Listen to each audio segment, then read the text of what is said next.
morning, Illuminate. Good morning. So good to be with you guys. As always, welcome everybody joining us online as well. Look, over the last several months, we have been opening up this ancient text known as the book of Genesis, and we've been realizing how incredibly relevant it is to our lives. So if you're new, that's a little bit of the background. Also, my name is Jason. I'm one of the pastors here. If I haven't met you yet, I would love to be able to do that. Right after the service, I'll be right down here in front. So here's where we're at in the story. Going to jump right into it if you don't mind. We're in Genesis chapter 42. Again, we've been looking at the life of this young guy, Joseph. And last week we saw him go from the pit to the palace, literally overnight. But it all began 13 years earlier, when he was just 17 years old. By way of reminder, he was his father's favorite. He was the second youngest, had 11 brothers, 10 of them older, but he was his father's favorite. If you remember, he had this special coat that signified a special right, place, privilege in the family that was actually reserved for the firstborn, but it was given to Joseph. So his other brothers, his older brothers, look at him and they're like, nah, we're not having this, and they want to kill him. Additionally, he has this dream wherein his brothers bow down to him. In his naivety, he shares the contents of the dream. His brothers are like, you're going to have to die. They throw him in a pit, essentially an empty cistern, held water, and they strip him of the coat. The word, Hebrew word used to describe the stripping of the coat is also the same word that's used to describe how they would skin an animal. It's violent. He's begging for his life. Totally rejected by his own. We've said many times, there is no pain like family pain. There is no pain like family pain. Rejected by his own. Rather than killing him, they decide to make a profit off of him, so they sell him as a slave. Some traders are headed to Egypt. There he goes, half naked, no more beautiful coat, in chains, head shaved, on his way to serve, ends up in the house of an influential guy named Potiphar. Shortly thereafter, he gets falsely accused of sexual misconduct, gets thrown into prison. Clearly, God has forgotten him. I mean, isn't that the story from the outside looking in? If there was ever a guy that was tempted to say, God, where are you? God, why have you abandoned me? Here I've been faithful to you, been obedient, and now half my life as a slave and in a dungeon. What's the story, God? But we don't see that from him. Instead, we see this faithfulness during this really difficult time period. We've talked about this, We've talked about how there's this concept in the Bible all throughout it that we just don't want. We don't want it to be there because it's painful. In a word, delay. There are things in your life, there are certainly things in my life. I'm wanting some quick resolution, right? It's like pain avoidance is so natural. We want that pain to come to an end. And yet it persists. Why is that? Well, there's something that God is doing in the delay. He's producing things in us that would otherwise not be there. How do we learn to be patient without some form of wait? God has just built these things into the nature, the reality of life. So Joseph has been faithful. He's in this dungeon, seemingly forgotten, but not by God, because in the right moment, God elevates him. King David, before he became king, he spent 40 years in the wilderness, a long time in the wilderness, essentially learning how to be a king. Just being faithful in the mundane and the monotonous things of everyday shepherding life. Moses is wandering around out in the wilderness for 40 years, and then at the age of 80, God says, now you're ready. Now's your time. 80 years old. And Moses still comes up with excuses, and God says, no. That's the point. The fact that you're weak will prove to everyone around you that the power is not in you. The power is actually through you.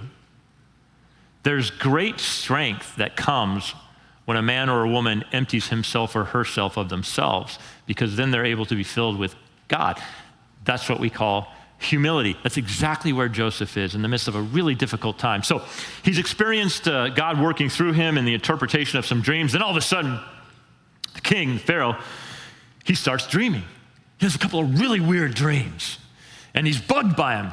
As we talked about last week, the Egyptians were really into dream interpretation. They had literature, books devoted to the interpretation of dreams. They had people who were paid to interpret dreams. They believed that when you slept and dreamt, you were in contact with the spirit world, and they were speaking to you, and they were telling you important things about your life and the world around you. And so it was this really strange dream, and Pharaoh's like, he's really disturbed by it. He's like, I have to understand what it means. And then someone says, hey, I remember there's this guy that interpreted my dreams for me when I was in the dungeon, and he's still there. I bet you he could help you. So literally overnight, here's this emaciated dungeon dweller whom everybody has forgotten. And he's standing before one of, if not the most powerful men in the known world at this time.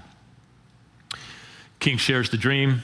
Joseph interprets it. 3 times, though, he says, I want to make something clear.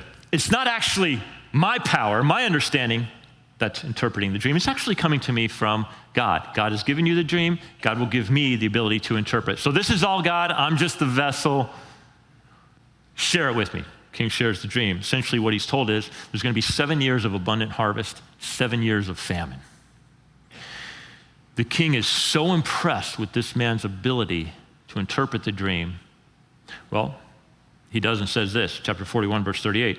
And Pharaoh said to his servants, how about this guy?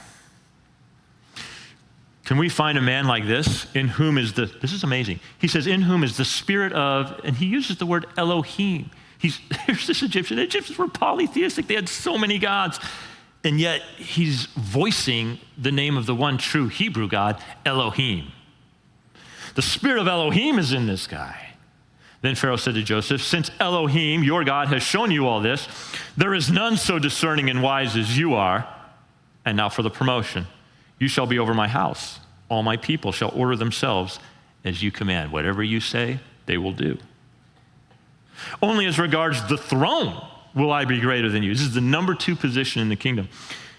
And Pharaoh said to Joseph, see, I have set you over all the land of Egypt. Then Pharaoh took his signet ring from his hand, and he put it on Joseph's hand, and clothed him in garments of fine linen, and put a gold chain about his neck, and he made him ride in his 2nd chariot.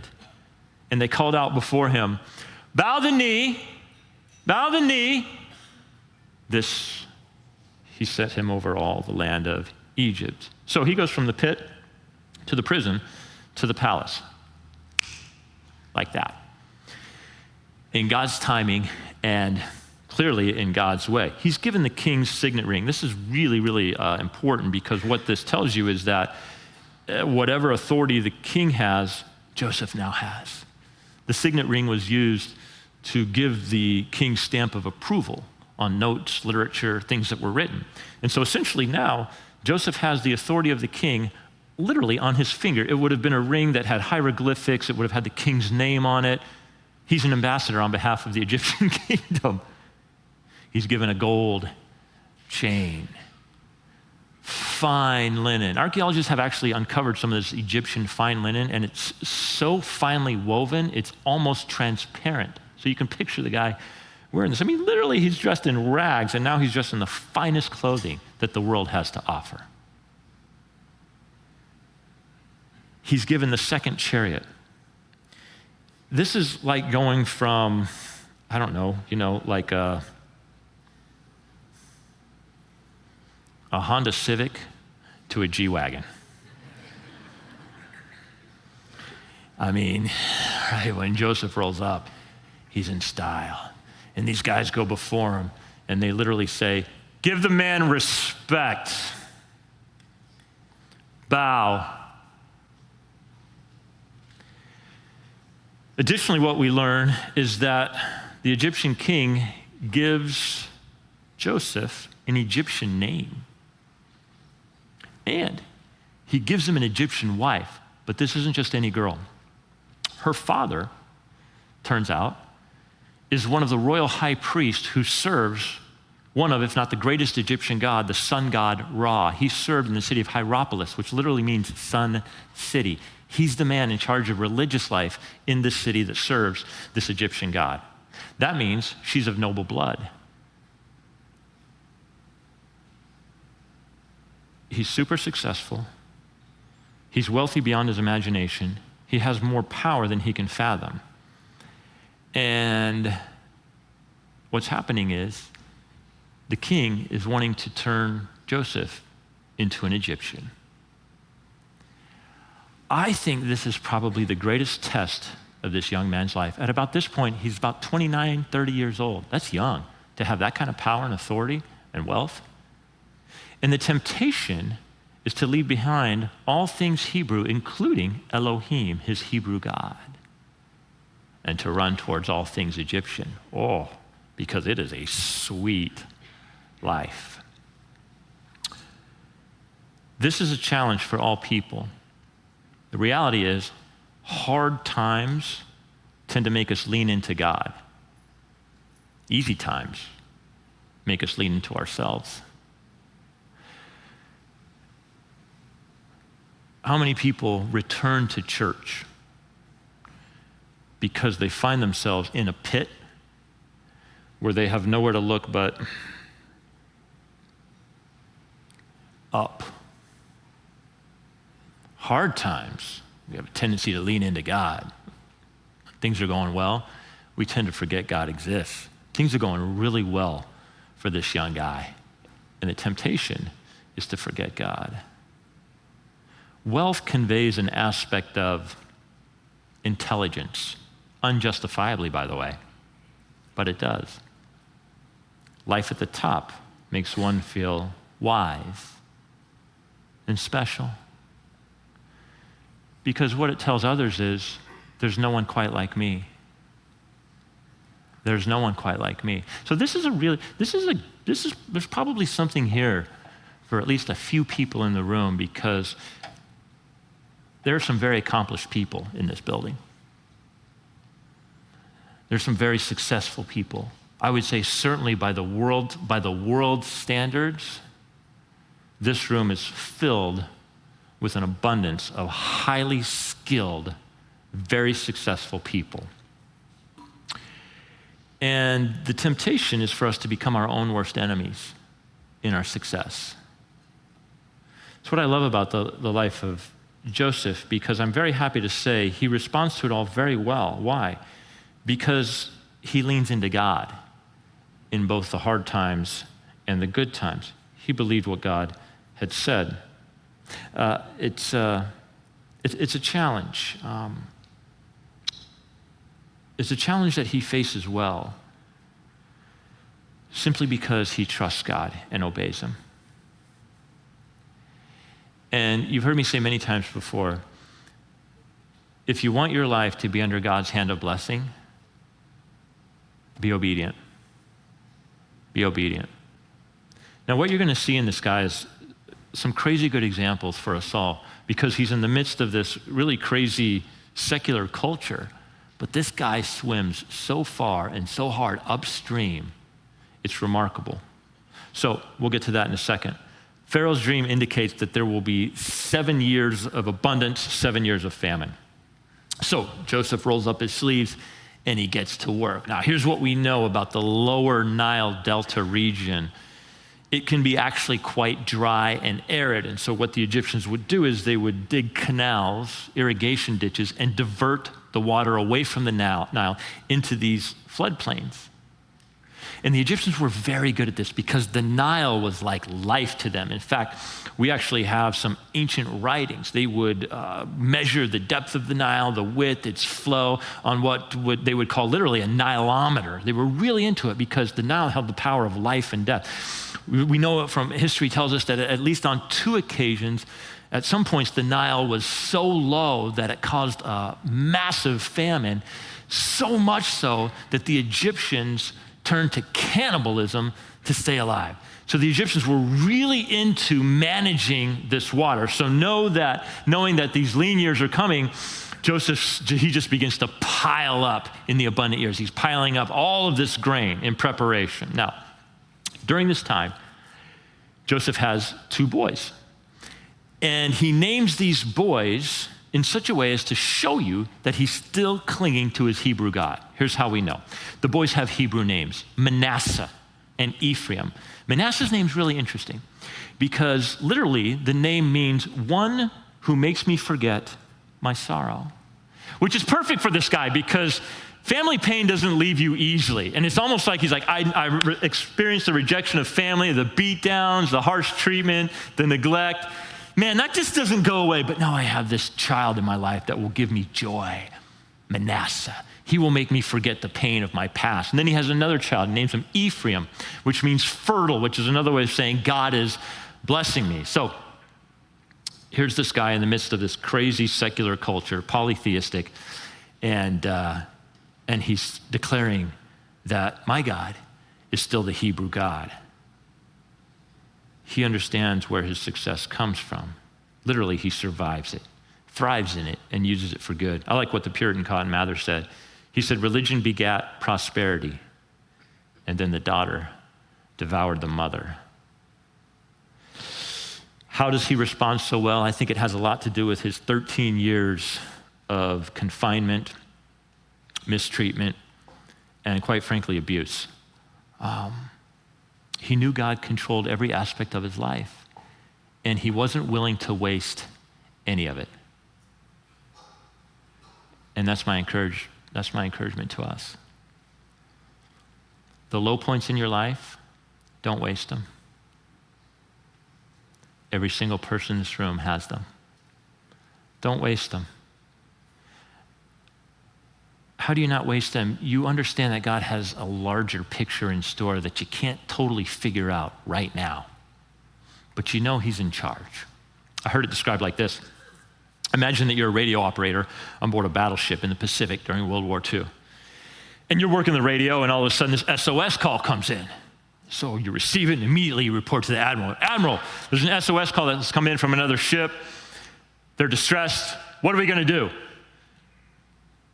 And the admiral looks at you and is completely unresponsive. You can tell he's thinking, but he makes no response. So you go back to your radio, and a couple minutes later, SOS call comes in again. You rush to the admiral and you say, okay, that's the second time. What are we going to do? We got to do something. We got to help. We can't just do nothing. The admiral looks at you and remains silent. And so at this point, you're getting frustrated. You're like, should I take things into my own hands? Something needs to be done. Clearly, the admiral's oblivious. He's not doing anything. Then the admiral's assistant pulls you aside and he says, there's something you need to know. The admiral's son is the captain of that ship. And immediately your perspective is reframed because you know that the admiral is not responding out of a lack of interest. You know that he's not being apathetic. What you know is that he probably knows something that you don't. And so many things in life are like that. It's like we think we can see things so clearly, and it's like, clearly this is what needs to be done. And God is behind the scenes going, you have no idea what I'm about to do and how I'm about to do it. And actually, it's going to be far greater than what you expect. But you see, I want something done in your life. And if I did it your way, we're going to circumnavigate what needs to be done. So delay, wait. I'll give you a great example. Romans chapter 1, the Apostle Paul writes to Christians living in the city of Rome. Now, if you lived in the city of Rome, on a daily basis, you would hear this phrase, Caesar is Lord. Caesar is Lord.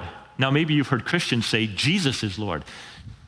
Christians actually copied the phrase, Caesar is Lord, and they took it from the Romans and they said, no, not for us.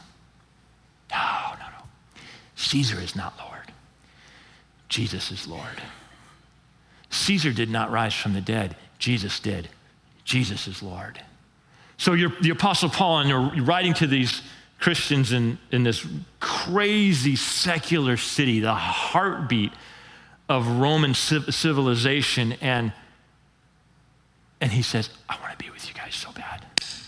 I wish, in fact, he says, I'm praying that God will allow me to come visit you.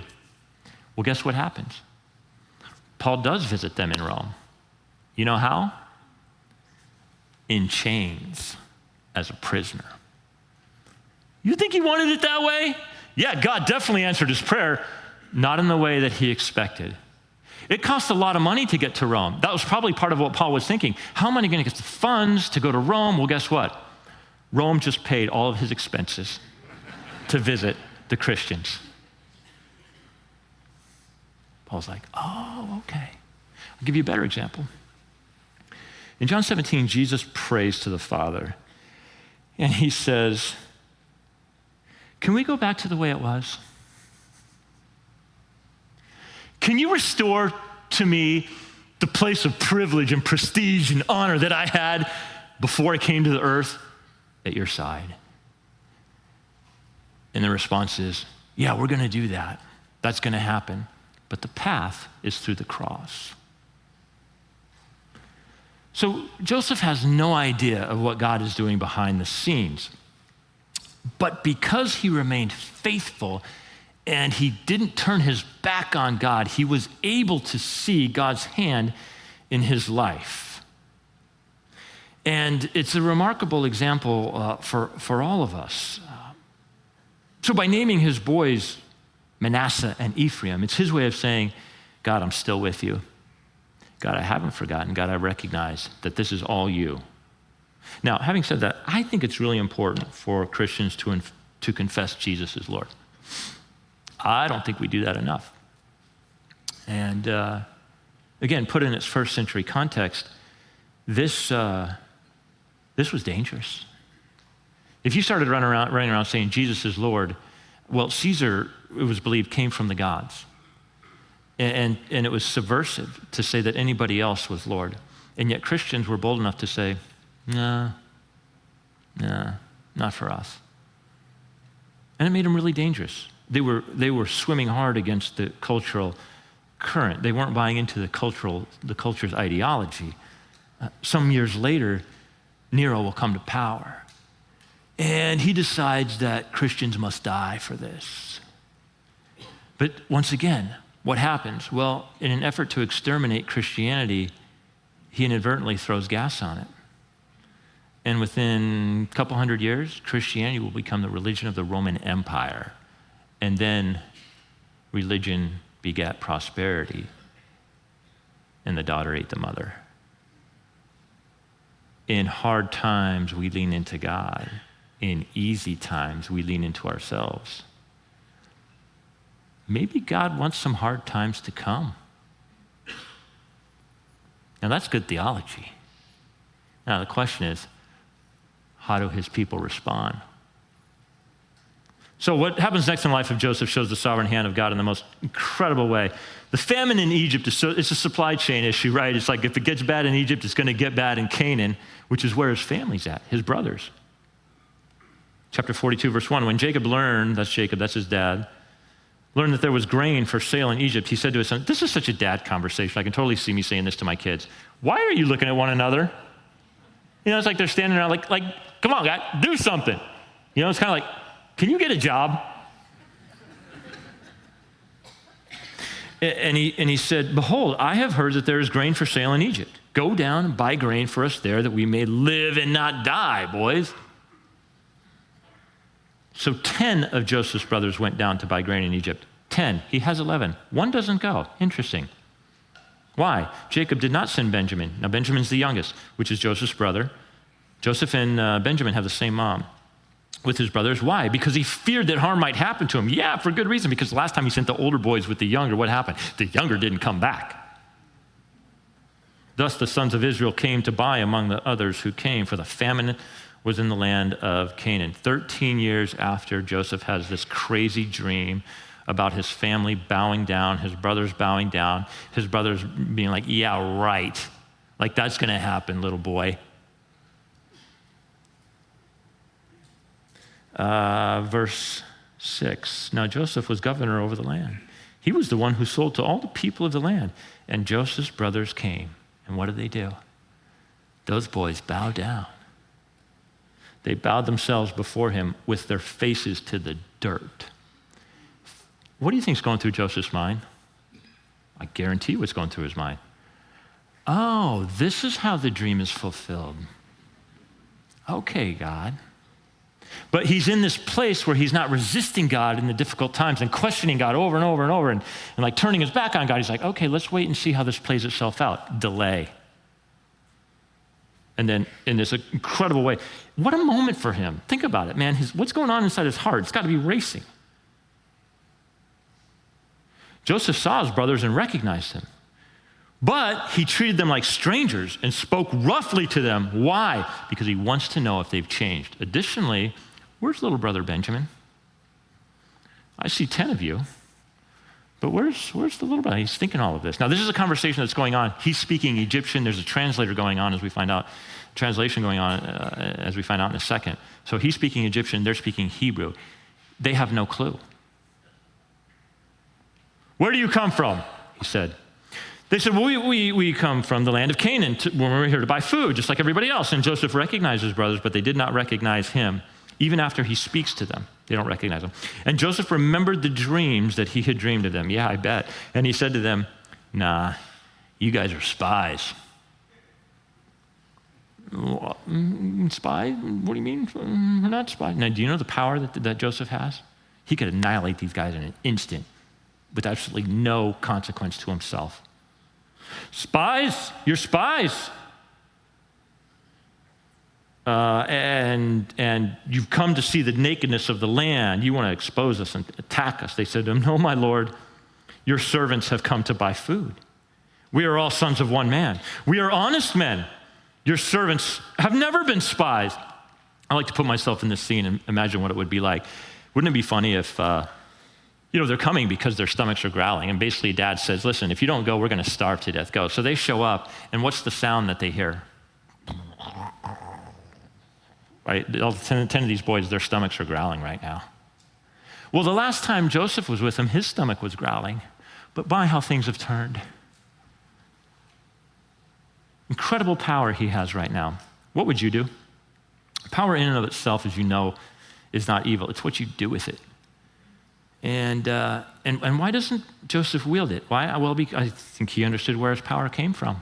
He understood clearly, I am in this place of authority because God set me here. Therefore, because I know, watch this, because I know where my power comes from, I will not abuse it. Did you catch that? We have a lot of powerful and influential and people, a lot of you have a lot of authority. Where does your authority come from? If you understand that your authority comes from God, you're going to be far less likely to abuse that authority. Joseph is a little bit of the cat to his brother's mouse. He wants to find out what's going on. And by the way, where is Benjamin? Now, again, this conversation is happening through a translator. They speak Hebrew. Joseph is speaking Egyptian. That's part of the disguise. Verse 18, on the third day, Joseph said to them, all right, do this and you will live. In other words, he's about to say, prove to me that you're not spies. Then he says, for I fear God. And he uses the word Elohim, which you would think in their minds they'd be thinking, wait, did he just say Elohim? But they're still not catching on. If you are honest men, let one of your brothers remain confined where you are in custody, and let the rest go, and carry grain for the famine of your households, and bring your youngest brother to me. I want to know that he's alive and that you're not lying to me. Did you do to him what you did to me? I want to see him.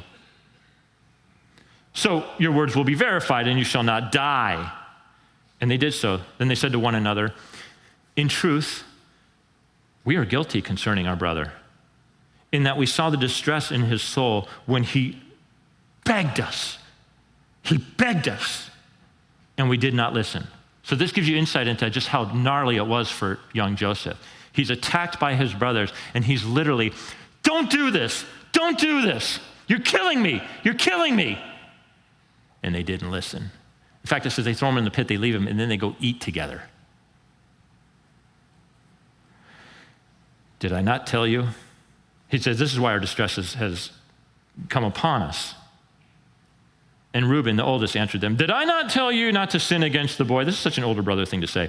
But you did not listen. Yeah, right. It's like mostly his idea. So now there comes a reckoning for his blood. They did not know that Joseph understood them, for there was an interpreter between them. Now look at this. Then Joseph, he turned away from them, and he wept. He hears some kind of change within them, but he's also reliving the horror of the abuse at the hands of his own family, and he weeps. He composes himself, returns to them, and he took Simeon, one of the brothers, and he bound him right in front of him, tie him up. Now the other brothers are like, dudes, this is serious. Simeon steps up. He's chained up. Joseph gave orders to fill their bags with grain and placed every man's money in his sack. They're not totally aware of this. This is another cat and mouse game. And to give them provisions for the journey. This was done for them. More on this next week. Now, just take a step back and realize what's going on here. These guys are super calloused men. These men know extreme violence. 2 of them wiped out an entire tribe. These men know they have anger issues. They know murder. They have lots of blood on their hands. These are hardened men. But here, something's happening to them. There's regret. And there's this confession that is tinged with sorrow. And the reason why is because you can't bury your sins forever. How many times have I been at the bedside of someone and they live their lives mostly apart from God, but realizing they're about to face whatever's next, and you'd be amazed at what comes out in that moment. A lot of gnarly confession. Why? Because it's like, I've kept this down. I know it was wrong. When I was doing it, I knew it was wrong in my conscience and in my soul. And before I meet the God who created me, I need to get this right. And Joseph understands every word of this conversation, and he's so moved by it that he turns away and he weeps, because in effect what he's hearing is an apology. And they no longer call him the dreamer. They refer to him as Lord. And they say, we shouldn't have done that to our brother. We were wrong, and yet we continued to abuse him. Let me just say this too. The admission that you have wronged another person is essential. It is crucial in helping that person heal. The person you have wronged or offended, it is so important that you own the wrong you have done in order for that person to truly heal. By the way, it's also essential for your own healing. Joseph will cry 3 more times before this is over. But this is a godly sorrow, and you know that because it brings about godly restoration. I'm reminded of the 2 thieves on either side of Jesus. This is incredible. There's so much being communicated in just these short verses here in this scene in the life of the crucifixion of Jesus, but he's got these 2 criminals on either side. And one criminal essentially commands Jesus, if you come from God, if you have the power of God, save us. Get us off of this cross. Get us down from this wood, right? Save us. Well, Jesus was saving them, but not in the way he thought. Putting Jesus to the test. Prove yourself. The other thief is like, hold up. We have done wrong. This guy is innocent. And then he says to Jesus, wherever you're going, I want to be. Which one of those 2 guys gets saved? The repentant one. Right? Jesus comes on the scene and he says, produce deeds in keeping with repentance. We can say sorry, but unless there is some change of mind about what you're doing, that leads to a change of heart, the words fall short. You know that in your relationships, right? If you simply say you're sorry to your spouse, but you keep up the offense, those words fall flat. So, can I encourage you?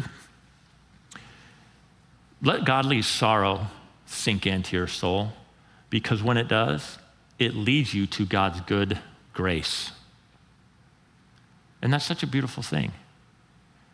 So I want to give you the opportunity to do that now, if you'll let me. I would just ask, just to free you from any distraction, if you would, just in this moment between you and the God who created you, I'm going to have you bow your heads and close your eyes.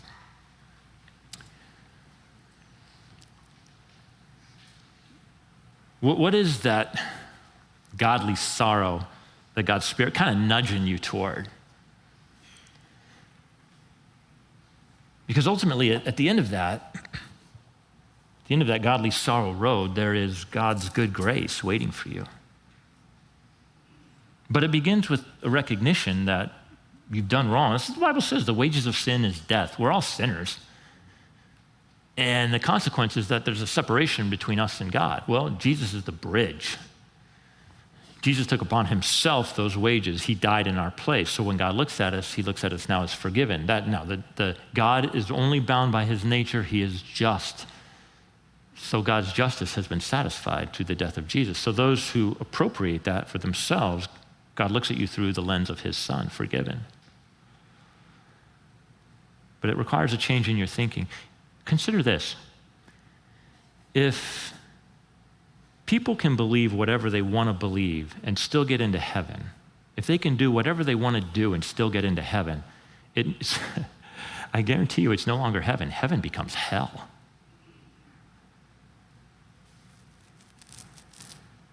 So, Father, in this moment, will you just bend the knee of our hearts in the best possible way?